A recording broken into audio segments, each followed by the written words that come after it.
তো বন্ধুরা সবাই কেমন আছেন? আশা করছি আপনারা নিশ্চয়ই ভালো আছেন। চলে এলাম গ্রাফিক ডিজাইন রিলেটেড অ্যাডোবি ইলাস্ট্রেটরের সম্পূর্ণ নতুন আরও একটি ভিডিও নিয়ে।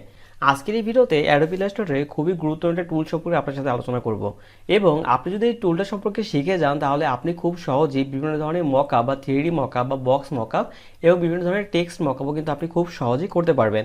আপনি এখন স্ক্রিনে যে ডিজাইনগুলোকে দেখতে পাচ্ছেন, আপনি যদি এই ধরনের ডিজাইন করতে চান বা এই ধরনের বিভিন্ন মকআপ করতে চান তাহলে আজকের এই ভিডিওটি সম্পূর্ণরূপে দেখার জন্য আপনার কাছে আমার অনুরোধ রইল। কথা দিচ্ছি আজকের এই ভিডিওটি দেখার পর আপনার পার্সপেক্টিভ গ্রিপ টুল নিয়ে কোনো ধরনের কোনো প্রবলেমের সম্মুখীন হতে হবে না এবং অ্যাডোবি ইলাস্ট্রেটর ডিজাইন করার পর আপনি খুব সহজেই বিভিন্ন বক্স টাইপের মকআপ করতে পারবেন।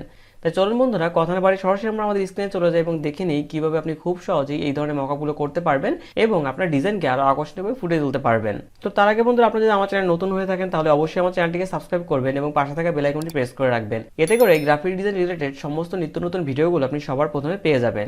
তো চলুন বন্ধুরা আর কথা না বাড়িয়ে আমরা সরাসরি আমাদের কাজে চলে যাই। ওকে, আমরা স্ক্রিনে চলে আসলাম।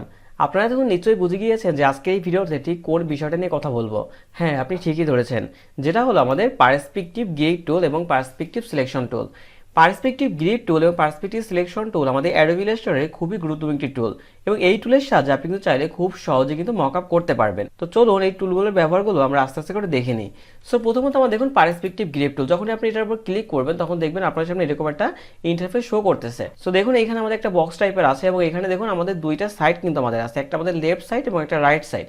সো আমাদের কিন্তু এখানে চাইলে দেখুন আমরা যখন বিভিন্ন ধরনের মকআপগুলো তৈরি করব সেক্ষেত্রে আমাদের হতে পারে সেটা আমাদের কোনো একটা 3D বক্স মকআপ তৈরি করব বা আমাদের হতে পারে 2D বক্স মকআপ তৈরি করব। তো সেই ক্ষেত্রে কিন্তু আমাদের এইটাকে আমাদের কিন্তু কাস্টমাইজ করে নিতে হবে। সো এই কাস্টমাইজ করার ব্যাপারগুলো আমি আপনাদের একেবারে ধাপে ধাপে করে বেসিক থেকে পুরোপুরি অ্যাডভান্স পর্যন্ত শিখিয়ে দেবো। তাই অবশ্যই বন্ধুরা ভিডিওটি অবশ্যই ধৈর্য সহকারে দেখার ট্রাই করবেন। সো দেখুন প্রথমত আমাদের ব্যাপারটা আছে কি যে আমরা যখন পার্সপেক্টিভ গ্রিড টুলে ক্লিক করলাম তো দেখবেন আমাদের এরকম একটা ইন্টারফেস শো করবে। সো সিম্পলি ভাবে এইটা আসার পর আপনি কি করবেন, দেখুন আমাদের লেফট সাইডে আমাদের কিন্তু 3D এর মতো করে আমাদের কিন্তু একটা আইকন এখানে দেয়া আছে। সো এবার এইখানে আপনি যদি একটু খেয়াল করেন তাহলে দেখতে পারবেন এখানে কিন্তু আমাদের একটা লেফট সাইড আছে, একটা আমাদের রাইট সাইড আছে এবং একটা কিন্তু আমাদের ডাউন সাইড বা আমাদের আপার সাইড কিন্তু এখানে আছে। তার মানে কি আমরা দুইটা সাইডকে সম্পূর্ণরূপে দেখতে পারি এবং ব্যাক যে সাইডটা থাকে সেটা কিন্তু আমরা পরিপূর্ণভাবে দেখতে পারি না, তাই না? তো সেই ক্ষেত্রে আমাদের ব্যাক সাইড যেটা আছে সেটা কিন্তু আমাদের এখানে দেয়া নেই এবং আমাদের তিনটা সাইড কিন্তু আমাদের আছে। তো এই তিনটা সাইডের সাহায্যে আপনি কিন্তু চাইলে খুব সহজে বিভিন্ন ধরনের 3D মকআপগুলো কিন্তু করতে পারবেন। তো দেখুন এইবার এইটা মকআপ করার জন্য আপনারা প্রথমত কি করবেন। সো দেখুন প্রথমত বিভিন্ন ধরনের কাস্টমাইজ ডিজাইন করার জন্য সাপোজ আপনি যদি কোনো একটা 3D মকআপ তৈরি করতে চান তাহলে কি করতে পারেন, সিম্পলি ভাবে দেখুন এইখানে আমাদের দেখুন আপার যে রাউন্ডটা আছে বা আপার যে কর্নারটা আমাদের আছে, সো আপার কর্নারে দেখুন আমাদের কোনো কিছু ক্রিয়েট করার কিন্তু কোনো জায়গা নেই, তাই না? তো সিম্পলি ভাবে কি করতে পারেন, আপনি এই আপার কর্নারটাকে ধরে জাস্ট আপনি কি করতে পারেন এখান থেকে এরকম নামিয়ে দিতে। তো নামিয়ে দেওয়ার পর দেখতে পারবেন আমাদের কিন্তু আপারে বা উপরে কিন্তু আমাদের একটা জায়গা কিন্তু তৈরি হচ্ছে। তো সিম্পলি ভাবে সেখানে কিন্তু আপনি চাইলে খুব সুন্দর একটা জিনিস কিন্তু সেখানে তৈরি করতে পারবেন। ওকে, সাপোজ আপনি যদি এইখানে এইটুকু রাখেন দেন কিন্তু আপনি চাইলে দেখুন এইখানে আমাদের একটা লেফট সাইড আছে, একটা রাইট সাইড আছে এবং কিন্তু আমাদের আপার সাইড হয়ে গেল। এবার আপনি চাইলে কিন্তু দেখুন এইটাকে জাস্ট ড্র্যাগ করে আপনি কিন্তু এদিকে মোটামুটিভাবে একটু আনতে পারেন বা আপনি কিন্তু চাইলে এটাকে ড্র্যাগ করে মোটামুটিভাবে এদিকে আনতে পারেন। তাহলে কি হলো, আমাদের মোটামুটি বক্সটা কিন্তু একটু ছোট হয়ে যাবে এবং আমাদের খুবই সুন্দরভাবে আমরা সেটাকে কাস্টমাইজ করতে পারবো। তো সাপোজ কাজের সুবিধার জন্য ধরুন আমি আপনাদের একটু জুম করে দেখাচ্ছি। সাপোজ আমি এখানে একটু জুম করলাম। এবার দেখুন আমরা কাজ করব। কাজ করার ক্ষেত্রে আপনাদের অবশ্যই খেয়াল রাখতে হবে, দেখুন আমাদের যখনই আমরা লেফট সাইডে কাজ করব তখন আমাদের অবশ্যই লেফট সাইডটাকে সিলেক্ট করা এখান থেকে দেয়া লাগবে এবং যখন আপনি রাইট সাইডে কাজ করবেন তখন আপনারা এখান থেকে রাইট সাইডটা সিলেক্ট করে দেয়া লাগবে। তো সাপোজ প্রথমত আমরা একটা 3D বক্স মকআপ করার জন্য আমরা কি করতে চাচ্ছি যে প্রথমত আমরা লেফট সাইড থেকে কাজ শুরু করব। সো লেফট সাইডে কাজ শুরু করার জন্য দেখুন সিম্পলি লেফট সাইডের উপর ক্লিক করবেন, ক্লিক করে দেন দেখুন এইখান থেকে আমরা লেফট সাইডটাকে সিলেক্ট করব। আবার দেখুন এখান থেকে রাইট সাইড সিলেক্ট করা যায়, দেন কিন্তু আমাদের বটম সাইডও কিন্তু সিলেক্ট করা যায়। সো আমরা এখান থেকে সিম্পলি ভাবে লেফট সাইডটা সিলেক্ট করব। লেফট সাইডটা সিলেক্ট করার পর আমরা কি করতে পারি, সাপোজ এইখানে কিন্তু বিভিন্ন ধরনের শেপ কিন্তু আমরা আঁকতে পারি। সাপোজ এখান থেকে আমরা রেক্টেঙ্গুলার শেপ আমরা একটা নিতে পারি আমাদের মকআপের সুবিধার জন্য। সো ধরুন আমরা এখান থেকে একটা রেক্টেঙ্গুলার শেপ নিয়ে নিই, এখান থেকে রেক্টেঙ্গুলার শেপটাকে সিম্পলি ভাবে সিলেক্ট করবেন, করার পর দেন সিম্পলি ভাবে কি করবেন এখান থেকে ধরুন আমরা মোটামুটি ভাবে এদিকে করে আমরা এটা ড্র্যাগ করে নিলাম। সাপোজ ধরুন আমরা এইটুকু করতে পারি বা এইটুকু করে আমরা রাখতে পারি। ওকে, সাপোজ আমাদের মোটামুটি একটা শেপ কিন্তু আমাদের ড্র হয়ে গেল, দেন কিন্তু আমরা চাইলে এখান থেকে মোটামুটি একটা কালার দিতে পারি, কোনো ধরনের কোনো প্রবলেম নেই। সাপোজ আমরা এখান থেকে একটা ব্লু কালার দিয়ে দিলাম। সো ব্লু কালার দেওয়ার পর আমাদের দেখুন এইখানে কিন্তু আমরা স্ট্রোক কালারটা রেখেছি যার কারণে আমাদের বুঝতে সুবিধা হয় যে আসলে আমাদের এই পাশে একটা মোটামুটি শেপ আছে। সো আপনি চাইলে কিন্তু স্ট্রোক কালারটাকে না রেখেও কিন্তু কাজ করতে পারেন। সাপোজ আমরা এখান থেকে ধরুন আমরা স্ট্রোক কালারটাকে না নিয়ে করে দিলাম, সাপোজ এখান থেকে না করে দিলাম। সো আমাদের এখানে কোনো স্ট্রোক কালার থাকলো না। এবার আমরা ধরুন আমাদের রাইট সাইডে আমরা কি করবো, একটা শেপ ক্রিয়েট করবো।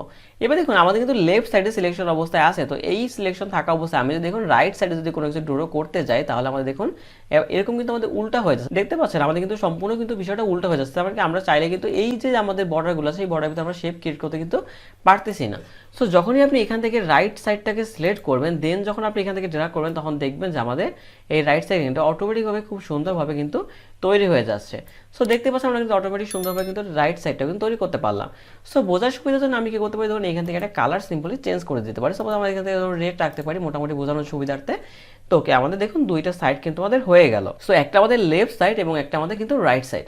সো এবার আমাদের কি হলো, আপার সাইডটা আমাদের বাকি গেছে। সো আমরা আপার সাইডটা বা উপরের সাইডটা কিন্তু আমরা কাজটা করে নেব। সো উপরের সাইডটা করার জন্য সিম্পলিভাবে কি করেন, আপনি এখান থেকে বটমে সিলেক্ট করবেন। সো বটমে সিলেক্ট করলে আমাদের কি হবে, এই বরাবর কিন্তু আমরা উপরে একটা শেপ কিন্তু ড্র করতে পারবো। তো সিম্পলিভাবে আপনি এটাকে সিলেক্ট করার পর আপনি সেমভাবে জাস্ট এখানে ক্লিক করে আপনি কি করবেন, এইখানে আপনাদের মোটামুটিভাবে আপনার শেপটা ড্র করে নেন। সো এবার একটু আপনি জুম করে দেখতে পারবেন যে আপনার শেপে কোনো ধরনের প্রবলেম আছে কিনা। সো জুম করে দেখার পর আমরা দেখতে পাচ্ছি যে এখানে কিন্তু আমাদের এই শেপটা পরিপূর্ণভাবে এই শেপের কর্নারের সাথে মিশে নেয়। সো আমরা কি করবো, সিম্পলিভাবে জাস্ট এখান থেকে ডিরেক্ট সিলেকশন টুলটাকে সিলেক্ট করবো। সিলেক্ট করে আমরা কি করতে পারি, সেটাকে ডাবল ক্লিক করে আমরা এটাকে টেনে দেন কিন্তু এটাকে আমরা মিশিয়ে দিতে পারি। সাপোজ আমরা এই পাশে মিশিয়ে দিলাম, দেন কিন্তু আমরা চাইলে এটাকেও কিন্তু আমরা মোটামুটিভাবে মিশিয়ে নিতে পারি। সাপোজ ধরুন আমরা এইটুকু প্রথম মোটামুটি মিশিয়ে দিলাম। ওকে, মিশিয়ে দেওয়ার পর ধরুন আমরা ধরুন সাপোজ এটাকে কিন্তু আমরা একটু বড় বানাতে পারি। তো আমরা এইটুকু মোটামুটি রাখতে পারি। সো এইটুকু রাখার পর আপনি কিন্তু কি করতে পারেন, এইটারও কিন্তু একটা কালার চেঞ্জ করতে পারেন, মানে বোঝার সুবিধার ক্ষেত্রে। সো সিম্পলি আপনি ক্লিক করবেন, ক্লিক করে দেন সিম্পলিভাবে এখানে ধরুন আমরা একটা ইয়েলো কালার রাখতেছি। রাখার পর আমাদের মোটামুটি দেখুন একটা বক্স কিন্তু মোটামুটি আমাদের তৈরি হয়ে গেল। এবার আপনি কি করবেন, দেখুন এই তিনটা বক্সকে আপনি মোটামুটি সিলেকশন করবেন। সিলেকশন করে আপনি কি করবেন, উপরে নিয়ে যাবেন। নিয়ে যাওয়ার পর আপনি এখান থেকে কি করবেন, পার্সপেক্টিভটাকে এখান থেকে মোটামুটিভাবে এখান থেকে ডিলিট করে দেবেন। সো এবারে আপনারা দেখতেই পাচ্ছেন আমাদের কিন্তু একটা 3D টাইপের বক্স কিন্তু মোটামুটিভাবে তৈরি হয়ে গেল। আপনি যদি একটু জুম করে দেখায় তাহলে দেখুন এখানে কিন্তু আমাদের একটা 3D বক্স তৈরি হয়ে গেছে। এবার আপনি চাইলে খুব সহজে কিন্তু যে কোনো জিনিস আপনি এই 3D মকআপের উপর বসাতে পারবেন। তো সাপোজ যদি সিম্পলি আমি কোনো একটা আমার ডিজাইন নিয়ে আসি, তাহলে আপনি খুব সহজেই বুঝতে পারবেন যে আসলে এই মকআপগুলোকে কীভাবে এখানে বসাতে হবে। সাপোজ ধরুন আমরা এটাকে একটু ছোটো করে নিতে পারি প্রথম অবস্থায়। সো ছোটো করে নিয়ে দেন আমরা কী করবো, শিফট কন্ট্রোল পি প্রেস করবো আমার ডিজাইনটাকে আনার জন্য। সো এখান থেকে ধরুন সিম্পল এইভাবে কোনো একটা ধরুন আমরা এই ডিজাইনটাকে আমরা নিয়ে আসি, নিয়ে আসার পর দিন সিম্পলিভাবে এখান থেকে ক্লিক করলাম। তো সাপোজ আমাদের মোটামুটিভাবে এই ডিজাইনটা চলে আসলো। সো এই ডিজাইনটা চলে আসার পর আপনাদের এখানে অবশ্যই মকআপ করার জন্য আপনারা কি করবেন, এখানে দেখুন কিছু অপশন আছে আমাদের, ইমেজ ট্রেস বা ইরেট অরিজিনাল এমবেডেড। দেন এইখান থেকে কিন্তু আপনারা চাইলে অবশ্যই এখান থেকে এমবেডটা করে নেবেন। এমবেডটা না করলে কিন্তু আপনাদের ইমেজটা কিন্তু পরিপূর্ণভাবে এখানে বসবে না, বা এখানে কিন্তু কাজ করতে আপনাদের প্রবলেম হবে। সো ইমেজটা আসার পর আমরা কি করবো, সিম্পল এখান থেকে এমবেড প্রেস করলাম। সো আমাদের ইমেজটা কিন্তু এমবেড হয়ে গেল। এমবেড হওয়ার পর আমরা কি করবো, জাস্ট যে ইমেজের উপর বা যে শেপটার উপর আমরা আমাদের ইমেজটাকে বসাতে চাচ্ছি, তো সেই শেপটা আমরা এটাকে সিলেক্ট করে দেন সেটাকে কাজ করব। সো কাজ করার পূর্বে আপনাদের আরেকটা বিষয় যেটা মাথায় রাখতে হবে, সেটা হলো আমাদের ধরুন আমরা এই শেপটার উপর আমাদের এই যে আমাদের ইমেজটা আছে সেই ইমেজটা আমরা দিতে যাচ্ছি। তো সেই ক্ষেত্রে কী করবেন, দেখবেন আমাদের যে ইমেজটাতে আমরা ঠিক যে শেপটার উপর দিব সেই ইমেজটাকে আপনি কিন্তু নিচে রাখবেন। এর কারণ হলো কি, যখন আপনি ফটোশপে যদি দেখে থাকেন যেখানে আপনি লেয়ার মাস্ক করতেন, সেখানে কিন্তু আপনি কি করতেন, যেটার উপর মাস্ক করতেন সেটা কিন্তু নিচে রাখতেন, যেটা কিন্তু আপনি মাস্ক করে দেখাতে যেতেন সেটা কিন্তু আপনার অবশ্যই উপরে রাখা লাগতো, তাই না? তো এই ক্ষেত্রে আপনাদের একটু ভিন্ন। এই ক্ষেত্রে আপনারা কি করবেন, যেটাকে আপনি মাস্ক করবেন বা যে শেপটার উপর আপনি মাস্ক করতে চাচ্ছেন, তো সেইটাকে কিন্তু আপনার এখানে নিচে রাখা লাগবে। সো নিচে রাখার জন্য আপনারা কি করতে পারেন, এখানে সিম্পলিভাবে এটার উপর ক্লিক করবেন, ক্লিক করে দেন রাইট ক্লিক করবেন মাউসে রাইট ক্লিক করে এখান থেকে দেখুন অ্যারেঞ্জ একটা অপশন আছে, অ্যারেঞ্জ থেকে আপনি কি করবেন, এখান থেকে সেন্ড ব্যাকওয়ার্ডে প্রেস করে দেবেন। সো সেন্ড ব্যাকওয়ার্ডে প্রেস করে দিলে এটা ব্যাকে চলে যাবে, এবং এটাকে আমরা কি করবো, এখান থেকে আমরা অ্যারেঞ্জ থেকে আমরা ব্রিং টু ফ্রন্টে নিয়ে আসবো। সো এটাকে দেখুন আমরা যেহেতু তিনটা কর্নারে আমরা দিব, সো আমরা কি করতে পারি, এটাকে কিন্তু আগে থেকে আমরা কিছু ডুপ্লিকেট করতে পারি। সাপোজ আমরা ধরুন একটা দুটো ডুপ্লিকেট করে নিলাম, বা তিনটে ডুপ্লিকেট ধরুন আমরা এখান থেকে করে নিলাম। এবার প্রথম শেপের ক্ষেত্রে আমরা কি করবো, এই দুইটাকে প্রথমে সিলেকশন করব। সো সিলেকশন করার পর দেখুন আমাদের একটা কিন্তু আমাদের ব্যাকগ্রাউন্ডটা আছে, একটা কিন্তু আমাদের ফরগ্রাউন্ড আছে। তো এইটা দুইটা সিলেকশন করার পর আপনারা কি করবেন, সিম্পলিভাবে এখান থেকে অবজেক্টে চলে যাবেন। অবজেক্ট থেকে দেখবেন যেখানে একটা অপশন আছে এনভেলপ ডিস্টর্ট।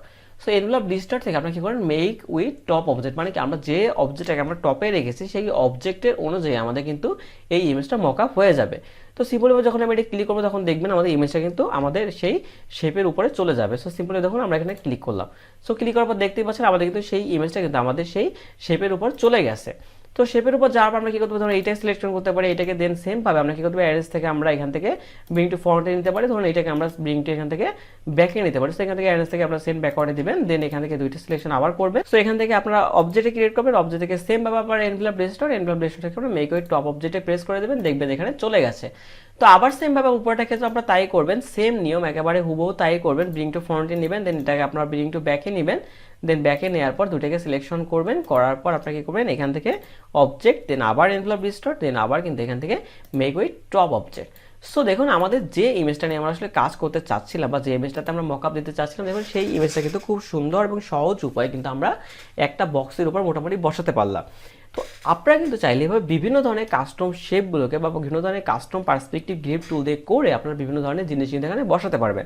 সাপোজ ধরুন আপনাদের যদি কোনো কারণে সমস্যা মনে হয়, বিভিন্ন ধরনের সমস্যা আপনাদের মনে হতে পারে, ধরুন এইখানে ধরুন এই বক্সটাকে আমরা কি করতেছি যে আমাদের নিচে দেখুন অনেকটা বর্ধিত হয়ে গেছে, তো আপনারা কি করতে পারেন এই নিচ থেকে কিন্তু আপনারা চাইলে এখানে কমিয়ে আনতে পারেন। সো এই বক্সটাকে ধরুন আমরা যদি এখান থেকে একটু ছোট করতে চাই, তাহলে আমরা কি করতে পারি, সাপোজ আমরা ধরুন এখানে একটা রাউন্ড আকার একটা শেপ কিন্তু আমরা ক্রিয়েট করতে পারি। সো সাপোজ ধরুন আমাদের এই শেপটা জাস্ট আমাদের এই বরাবর এসে আমাদের এইখান থেকে একটা রাউন্ড হবে এবং আমাদের এই বরাবর এসে আমাদের এইখান থেকে একটা রাউন্ড হবে। ঠিক আমরা আমাদের সেকেন্ড ব্র্যাকেট বা থার্ড ব্র্যাকেটের মতো করতে আমরা এই ডিজাইনটাকে আমরা করতে চাচ্ছি। তো সিম্পল ভাবে এটা করার জন্য আপনি কি করবেন, এখান থেকে মুভ টুলটাকে সিলেকশন করবেন, দেন এখানে দেখুন এটাকে আমরা মোটামুটি সিলেকশন করব, এখান থেকে ডিরেক্ট সিলেকশন টুলটাকে ক্লিক করে আমরা কি করব, সিম্পল ভাবে এটার উপর ডাবল ক্লিক করব, অ্যাঙ্কর পয়েন্টটাকে ডাবল ক্লিক করে কি করব, আমরা এখান থেকে ধরুন এখান থেকে একটু পরিমাণ উঠিয়ে নিব, আমরা শিফট প্রেস করে অবশ্যই ধরবো যাতে করে আমাদের স্ট্রেট লাইন বরাবর যায়। সাপোজ ধরুন আমরা এইটুকু পরিমাণ রাখতে চাচ্ছি, ধরুন এইটুকু রেখে আমরা এখান থেকে ছেড়ে দেব। দেন আমরা সেম ভাবে কি করবো, আমরা এইটার উপর ক্লিক করবো, এটার উপর ক্লিক করে সেম ভাবে অ্যাঙ্কর পয়েন্টের উপর ডাবল ক্লিক করবো এবং এটাকে আমরা শিফট প্রেস করে ধরুন আমরা এইটুকু কিন্তু রাখতে পারি। সো রাখার পর এখানে আপনারা দেখতেই পাচ্ছেন আমাদের কিন্তু সুন্দর একটা বক্স কিন্তু আমাদের তৈরি হয়েছে। সো এটা তৈরি করার পর আপনারা কিন্তু কি করতে পারেন, এই বক্সটাকে নিয়ে গিয়ে আপনি ফটোশপে কিন্তু খুব সহজেই বিভিন্ন ধরনের মকআপ করতে পারেন এবং এখানে ধরুন বিভিন্ন ধরনের শ্যাডো দিতে পারেন এবং বিভিন্ন ধরনের শ্যাডো দিয়ে বা ড্রপ শ্যাডো ইউজ করে আপনি কিন্তু চাইলে খুব সহজেই একটা সুন্দর একটা ডিজাইন কিন্তু আপনারা করতে পারবেন। সো এটা ছিল আমাদের পার্সপেক্টিভ গ্রিপ টুল। সো পার্সপেক্টিভ গ্রিপ টুলের সাহায্যে আমি আপনাদের এতক্ষণ দেখালাম যে কীভাবে আপনারা খুব সহজেই বিভিন্ন ধরনের ইমেজের সমন্বয়ে আপনি কিন্তু খুবই একটা 3D ডিজাইন বা 3D টাইপের বক্স আপনি তৈরি করতে পারবেন। সো আপনি যদি সাপোজ দুইটা সাইড নিয়ে কাজ করতে চান, সাপোজ আপনি টপ সাইড বা বটম সাইড কিছুই রাখবেন না, আপনি কি করবেন জাস্ট এই লেফট সাইড এবং রাইট সাইড নিয়ে কাজ করবেন। তো সেই কাজটা করার জন্য আপনি কি করবেন, সিম্পল ভাবে এখান থেকে ভিউ অপশনে প্রেস করবেন, ভিউ অপশনে প্রেস করে দেখুন এখানে আমাদের নিচে একটা অপশন আছে পার্সপেক্টিভ গ্রিড টুল। সো পার্সপেক্টিভ গ্রিডের মাধ্যমে আপনি কি করতে পারেন, এখান থেকে দেখুন 1 পয়েন্ট পার্সপেক্টিভ বা 2 পয়েন্ট বা 3 পয়েন্ট পার্সপেক্টিভ আপনি কিন্তু এখান থেকে করতে পারেন। সো এইভাবে কিন্তু আপনি চাইলে খুব সহজেই এই পার্সপেক্টিভ টুলের সাহায্যে আপনি এখান থেকে মকআপ বা বিভিন্ন ধরনের 3D বক্স টাইপের তৈরি করতে পারেন। সো ধরুন এটাকে আমরা ডিলিট করে দিলাম, ডিলিট করার পর সেমভাবে আমরা কি করবো, এখান থেকে পার্সপেক্টিভ টুলটাকে আবার ধরুন এখানে ক্লিক করে নিয়ে আসলাম। সো এবার দেখুন এই পার্সপেক্টিভ সিলেকশন টুলটা আমাদের কি করবে। সো এই পার্সপেক্টিভ সিলেকশনটা কি করবে, সাপোজ আপনাদের কোনো একটা জিনিসকে ড্র্যাগ করে জাস্ট এখানে নিয়ে আসবে। সো এটা বোঝার জন্য আমরা কি করতে পারি, সাপোজ এখানে কিছু আমরা টেক্সট কিন্তু আমরা আনতে পারি। তো সিম্পল ভাবে ধরুন টেক্সট আনতে আপনি এখানে টেক্সট টুলটাকে সিলেকশন করবেন, করে দেন এখানে ক্লিক করবেন, দেখবেন আমার টেক্সট চলে আসছে। তো আপনি কি করতে পারেন, এটাকে জাস্ট সিম্পল একটু বড় বা ছোট করতে পারেন। সো জাস্ট আমরা ধরুন এটুকু আমরা রাখতেছি, রাখার পর এবার ধরুন আমরা যদি একটা লেফট সাইডে বসাতে চাই কি করবেন, এখান থেকে লেফটটাকে সিলেক্ট করবেন, লেফটটাকে অবশ্যই এখানে পার্সপেক্টিভ টুলটাকে গিয়ে দেন এখানে লেফট সিলেক্ট করবেন, সিলেক্ট করে আপনি কি করবেন, জাস্ট এই যে আমাদের টেক্সট আছে আপনি কি করবেন, এখান থেকে এই পার্সপেক্টিভ সিলেকশন টুলটাকে সিলেক্ট করে নিয়ে আপনি কিন্তু চাইলে দেখুন এই টেক্সটটাকে আপনি খুব সহজেই সুন্দরভাবে করে কিন্তু এখানে বসাতে পারবেন। সো আমি যদি একটু জুম করে আপনাদের দেখাই তাহলে খুব সহজেই সেটা বুঝতে পারবেন। দেখুন আমাদের বুঝতেই পারতেছেন আমাদের টেক্সটটা কিন্তু আমাদের এইভাবে কিন্তু বসে গেছে। সো আপনি টেক্সটটাকে এইভাবে বসাতে পারেন বা আপনি চাইলে কিন্তু এদিক দিয়ে কিন্তু রাইট কর্নারও কিন্তু আপনি চাইলে খুব সহজে কিন্তু খুব সুন্দরভাবে বসাতে পারেন। সো এইটা ছিল মূলত আমাদের পার্সপেক্টিভ টুলের ব্যবহার এবং পার্সপেক্টিভ টুলের সাহায্যে কীভাবে খুব সুন্দর ওয়েতে মকআপ করা যায় বা কীভাবে টেক্সট আপনি বিভিন্ন বক্সের উপর বসাতে পারবেন বা বিভিন্ন ধরনের কাস্টম জিনিস তৈরি করতে পারবেন, সেই সব সম্পর্কে আপনারা অবশ্যই নিশ্চয়ই এতক্ষণ বুঝে গিয়েছেন।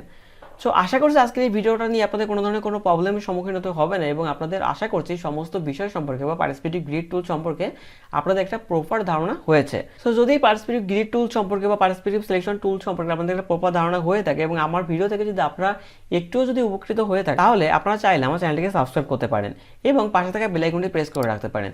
এতে করে আমার সমস্ত নতুন ভিডিওগুলো আপনি সবার প্রথমে আমার চ্যানেলে পেয়ে যাবেন। তো বন্ধুরা এতক্ষণ আমার সাথে থাকার জন্য আপনাদের অসংখ্য অসংখ্য অসংখ্য ধন্যবাদ। সবাই ভালো থাকবেন। তো সবার সুস্বাস্থ্য কামনা করে আজকের এই ভিডিও আমি এখানেই শেষ করছি।